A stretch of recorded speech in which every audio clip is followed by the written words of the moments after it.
మీ ఇంట్లో మొదటి కోటీశ్వరుడు మీరే అవ్వాలనుకుంటున్నారా? ఈ ఫైనాన్షియల్ వెబినార్ లో ఇప్పుడే జాయిన్ అవ్వండి. Welcome to Suman TV. నేను మీ రమా రాజేష్.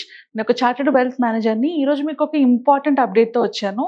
రీసెంట్గా ఐఆర్డిఏ చేసిన ఈ అప్డేట్ మనందరికీ చాలా అవసరం కాబట్టి ఈ అప్డేట్ చెప్పడానికి నేను ఈ వీడియో చేస్తున్నాను. సో హెల్త్ ఇన్సూరెన్స్ రిలేటెడ్గా ఈ అప్డేట్ మనకు వచ్చింది.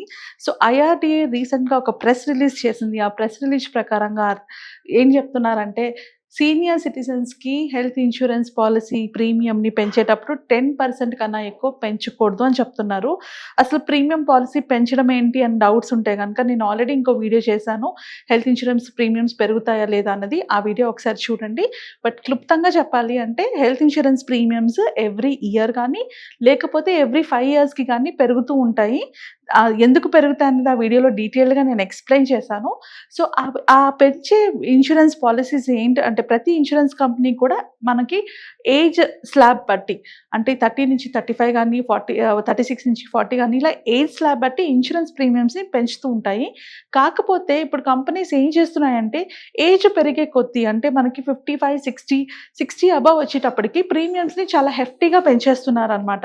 అంటే 15%, 20% అట్లా పెంచుకుంటూ వెళ్ళిపోతున్నారు. కొన్ని కంపెనీస్ అయితే ఆల్మోస్ట్ డబుల్ ప్రీమియం చేస్తున్నాయి. అందరం మనం హెల్త్ ఇన్సూరెన్స్ తీసుకునేది ఎందుకు? ఆ ఏజ్లోని మనకి హెల్త్ ఇన్సూరెన్స్ కవరేజ్ ఉండాలి కాబట్టే తీసుకుంటున్నాము. ఆ టైంలోని హెల్త్ ఇన్సూరెన్స్ ప్రీమియమ్స్ పెంచేస్తే కనుక దానివల్ల సఫర్ అవుతాం కాబట్టి ఐఆర్డిఏ కంపల్సరీ ఒక రూల్ తీసుకొచ్చింది. సో ఆ రూల్ ప్రకారంగా ఏంటి అంటే, సీనియర్ సిటిజన్స్ ఎవరైతే ఉంటారో వాళ్ళకున్న హెల్త్ ఇన్సూరెన్స్ పాలసీస్ని 10% కన్నా ఎక్కువ పెంచకూడదు అనేసి. సో ఇప్పుడు ప్రెజెంట్ పే చేస్తున్న ప్రీమియం పైన ఒక 10% మాత్రమే పెరుగుతుంది కానీ అంతకు మించి పెంచకూడదు అనేసి. సో ఇది తీసుకురావడానికి మెయిన్ ఇంపార్టెంట్ రీజన్ మనం ముందుగా డిస్కస్ చేసినట్లుగానే ఎవ్రీ ఇయర్ కూడా వీళ్ళు హెవీగా పెంచేస్తున్నారు పాలసీస్ని. అండ్ సెకండ్ థింగ్, కస్టమర్స్ని పుష్ చేస్తూ ఉంటారు అనమాట. అంటే ఈ పాలసీ మీరు ప్రీమియం తీసుకోలేకపోతే వేరే పాలసీ తీసుకోండి, ఇంకో దానికని పుష్ చేస్తూ ఉంటారు.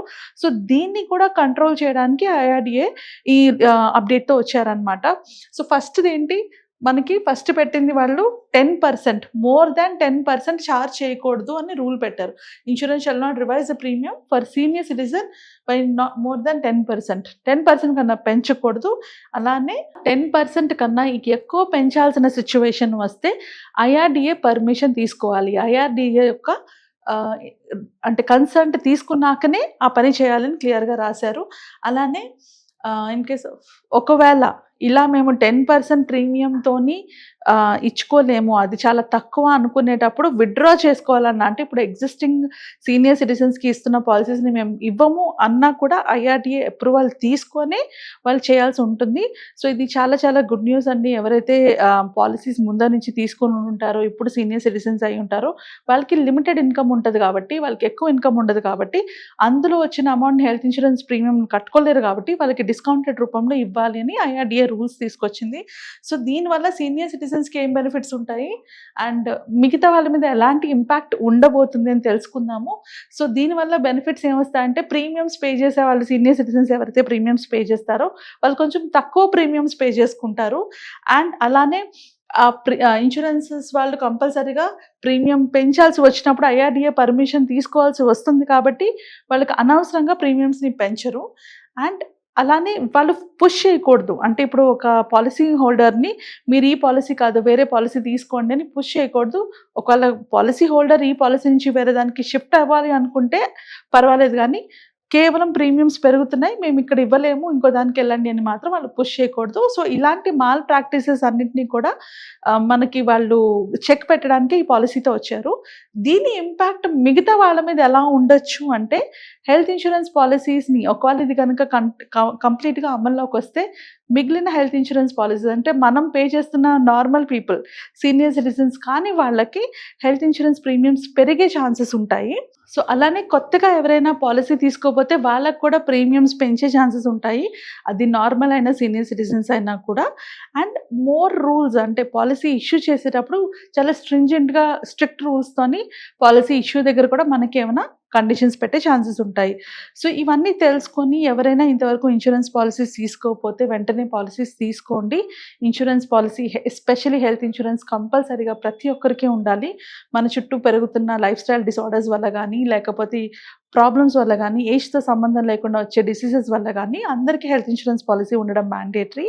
సో ఎవరైతే ఎగ్జిస్టింగ్ పాలసీస్ ఉన్నాయో వాళ్ళ పాలసీలోని ఏంటి కవరేజెస్ ఉన్నాయి, ఏంటి లేవని క్లారిటీ తీసుకొని దాన్ని బట్టి మీరు అప్గ్రేడ్ చేసుకోవాలనుకున్నా, లేకపోతే అదే పాలసీలోని మీకు వస్తున్న పాలసీ ప్రీమియం, మీరు తీసుకున్న పాలసీ అమౌంట్ సరిపోకపోయినా కూడా మీరు పెంచుకోండి. సో ఇది మనకి IRDA ద్వారా వచ్చిన అప్డేట్.